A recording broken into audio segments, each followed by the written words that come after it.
তো বন্ধুরা, ভাগনা ভাগ্নি এসছে বাড়িতে। তোমরা তো আগের ভিডিওতে বলেইছিলাম যে ভাগনা ভাগ্নি এসছে, কারণ ওর মায়ের শরীর খারাপ। ওর মা বলতে আমার ননদের। তো এই যে এখানে ভাগনা শুয়ে আছে, ঘুম দেবে আর নাটক করছে, আর বেশি করে নাটক করছে ভিডিও করছি বলে। আর এখানে ভাগ্নি এই যে বসে আছে আমার সাথে, শুধু ফোন। আমি যখনই ফোন ঘাটবো আমার পেছনে এসে বসে থাকবে, ঘাপটি মেরে ফোন দেখবে। তো তারপরে আমরা এখন তিনজনে বাড়িতে আছি, বাড়িতে আর কেউ নেই। তো এখন আমরা খুব মজা করছি তিনজনে বসে, ফোন দেখছি, মজা করছি, টিভি দেখছি। এরপর আর টিভিটা বন্ধ করে দিয়েছি, কারণ তার কারণ তো তোমরা জানোই, কপিরাইট করার ভয়। আরেকটা কথা, তোমরা অনেকে কমেন্ট করেছিলে আমাকে যে আমার বাড়িতে এই রুমের পুট্টিটা কে করেছে। এইটা করেছে পুরো আমার শ্বশুরমশাই।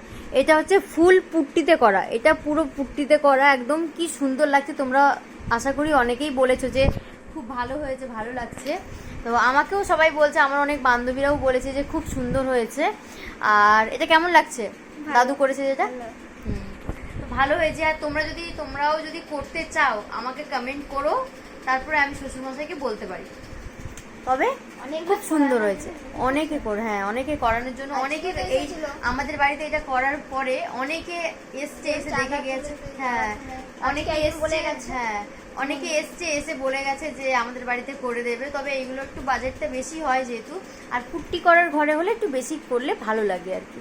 এই টাটা টাটা।